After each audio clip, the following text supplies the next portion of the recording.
மன்னராட்சி மக்களாட்சி பற்றி தப்பு தப்பாக சிந்தித்த ஈவே ராமசாமியின் பகுத்தறிவையும் மானக்கேடான அவரின் முரண்பாட்டையும் இந்த காணொளியில் பார்ப்போம்.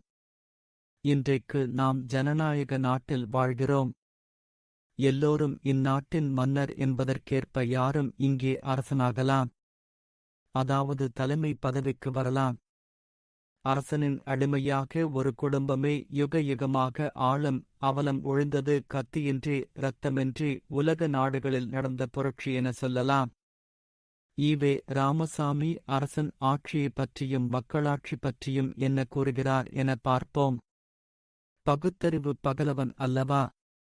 என்ன கூறினார் என தெரிந்து கொள்ள வேண்டியது அவசியமில்லையா? புரட்சி என்றால் என்ன என்கிற தலைப்பில் ஈவே ராமசாமி பேசியது. மனித சமூகத்திற்கு அரசன் எதற்கு என்று கேட்கும் நிலைமைக்கு வந்துவிடவில்லையா? எங்களுக்கு ஒரு சக்கரவர்த்தியோ அரசனோ இருப்பது எங்கள் சுயமரியாதைக்கு குறைவு என்று சொல்ல வந்துவிட்டோமா?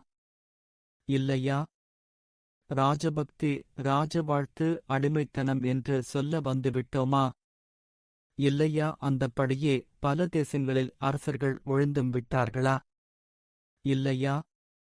ஆகவே அரசியல் துறையில் இது ஒரு பெரிய புரட்சியா இல்லையா என்று உங்களைக் கேட்கின்றேன். குடியரசு டிசம்பர் 18, 1932. ஈவே ராமசாமி அபாரமாக மிக சரியாக தான் சொல்லிவிட்டார் என அகமகிழ்வதா அல்லது முரண்பாட்டையே தம் வாழ்நாள் கொள்கையாக கொண்டிருந்தவர் இந்த மன்னராட்சி விஷயத்திலாவது ஒரே அறிவுடன் இருந்தாரா? இல்லை. குடிகாரன் பேச்சு விடிந்தால் போச்சு என்பது போல் வேறு எங்கும் வேறு மாதிரி உளறினாரா என தேடினோமேயானால் மிக கேவலமாக அரசர்களுக்கு வக்காலத்து வாங்கியும் பேசியிருக்கிறார் என்பதனை பார்க்க முடிகிறது. ஈவே ராமசாமி முரண்படாவிட்டால் தானே ஆச்சரியம். ஈவே ராமசாமி முதலில் பேசியதற்கு முற்றிலும் மாறுபட்டு முரண்பட்டு பேசிய மன்னராட்சி ஆதரவு பேச்சையும் பார்த்துவிட்டு ஈவே ராமசாமியின் இரண்டு பேச்சில் எது அறிவு, நாணயமுள்ள பேச்சு, எது நிராகரிக்க வேண்டிய பேச்சு என்பதனையும் பார்த்துவிடுவோம். மனித சமூகத்திற்கு சக்கரவர்த்தி எதற்கு என்று கேட்ட ஈவே ராமசாமிதான் மன்னராட்சியில் என்ன தவறு என பள்ளி அடிக்கிறார். ஒரு ஆட்சிக்கு அரசன் என்பதாக ஒருவன் தேவையில்லை. மக்களாகிய நாமே ஆட்சித் தலைவனாக இருந்து கொண்டு ஆட்சி நடத்திக் கொள்ளலாம் என்று மக்கள் கருதியது அல்லது யாரோ சிலர் கருதியது என்பது மாபெரும் முட்டாள்தனம் அல்லது அயோக்கியத்தனமேயாகும்.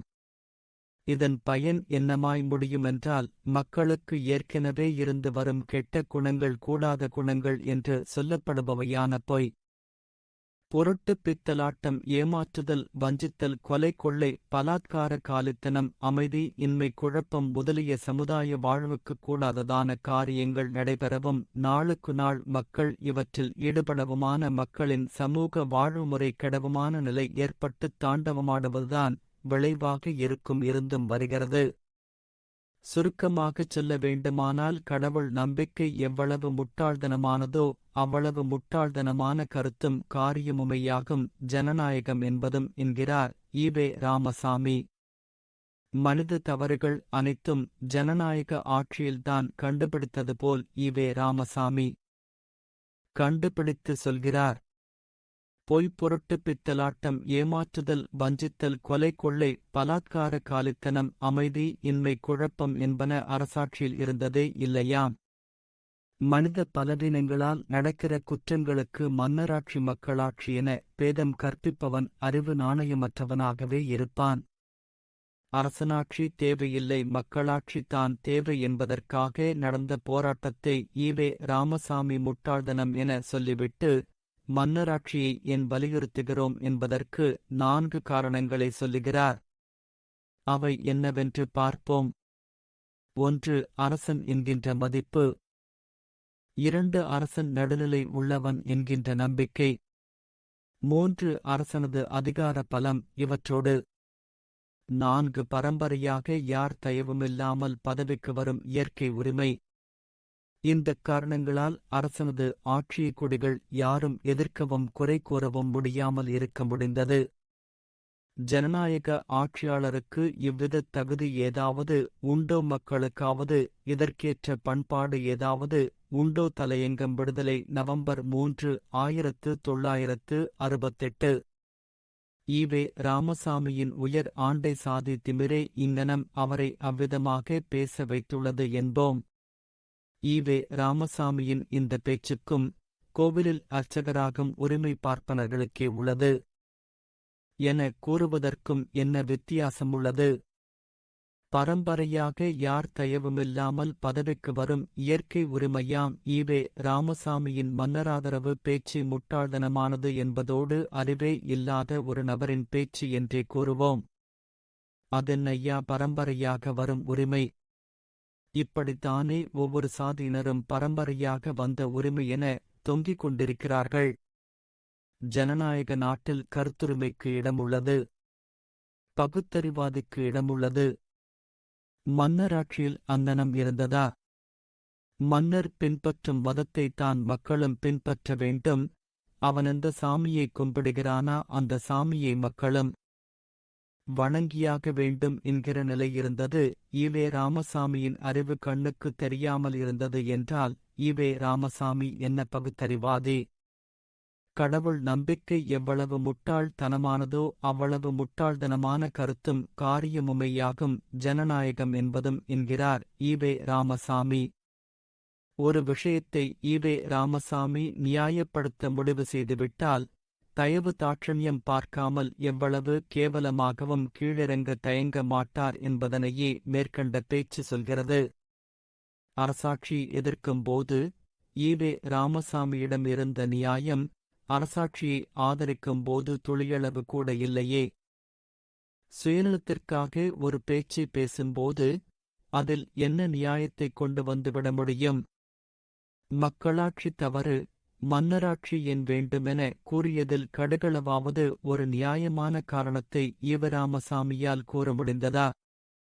ஜார் மன்னர்களை ஒழித்து கட்டி மக்களாட்சியை மலர செய்த ரஷ்யாவுக்கு ஈவே ராமசாமி போய் வந்து என்ன பலன்? மன்னருக்கு எதிராக அவ்வளவு பெரிய புரட்சி ஏன் வந்தது? ஏன் மக்கள் திரண்டார்கள் என்று சிந்தித்து பார்க்கிற அறிவு ஈவே ராமசாமிக்கு வரவில்லையே. வந்திருந்தால் அரசாட்சிக்கு வக்காலத்து வாங்குவாரா? எதையும் நுனிப்புல் மேய்வதுதானே ஈவே ராமசாமியின் யோக்கியதை. ஜமீன்தார்கள் எனும் குட்டி அரசர்கள் குறித்து ஈவே ராமசாமி என்ன கூறினார் என பார்த்த பிறகு எவனாவது மன்னராட்சிக்கு ஆதரவாக பேசினால் அவனை ஓங்கி 4 போடு போட வேண்டுமென தான் தோன்றும்.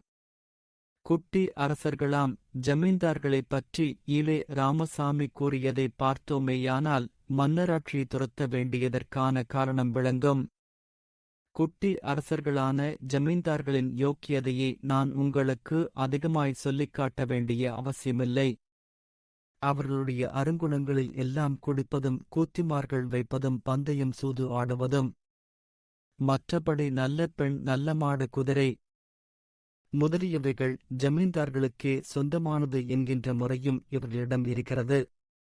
இவர்களால் தேசத்துக்கோ மனித சமூகத்துக்கோ என்ன பயன்? குடியரசு ஆகஸ்ட் 27, 1933. இவ்வாறாகத்தானே அந்த காலத்தில் அரசனின் யோக்கியதையும் இருந்தது. இத்தகைய யோக்கியதை உள்ள ஒருவனை ஜனநாயகத்தை ருசி பார்க்க துவங்கிவிட்ட மனிதன் தலைவனாக ஏற்பானா? ஆனால் ஈவே ராமசாமி மக்களாட்சியிலிருந்து மன்னராட்சிக்கு பள்ளியெடுத்தது போல் மிக கேவலமாய் விமர்சித்த ஜமீன்தார்களுக்கு ஆதரவாகவும் பேசி தன் முரண்பாட்டை முட்டாள்தனத்தை நிரூபிக்க தயங்கவில்லை. மக்கள் திலகம் M.G.R.இன் நாடோடி மன்னன் திரைப்படத்தில் அரசனை எதிர்த்து பேசுகிற ஒரு வசனமுண்டு. நீங்கள் மாளிகையில் இருந்து மக்களைப் பார்க்கிறீர்கள், நான் மக்களிடம் இருந்து மாளிகையைப் பார்க்கிறேன் என்பதாக. அதை ஈவே ராமசாமிக்காக இப்படி மாற்றி சொல்லலாம். மக்களோடு இருந்து மக்களை பார்த்தபோது மக்களாட்சி தேவைப்பட்டது ஈவே ராமசாமிக்கு. திராவிட முன்னேற்றக் கழக மன்னர்களோடு சகவாசம் வைத்துக் கொண்ட பிறகு அவர்களே ஆள வேண்டும் என்கிற ஆசை வந்தபோது மன்னராட்சியே சரியாகப்பட்டது. நமக்கு சரியாகப்படுவதெல்லாம் நியாயமானதாக ஆகிவிடாது என்கிற அடிப்படை புரிதல் கூட ஈவே ராமசாமிக்கு இருக்கவில்லை என தான் சொல்ல வேண்டும்.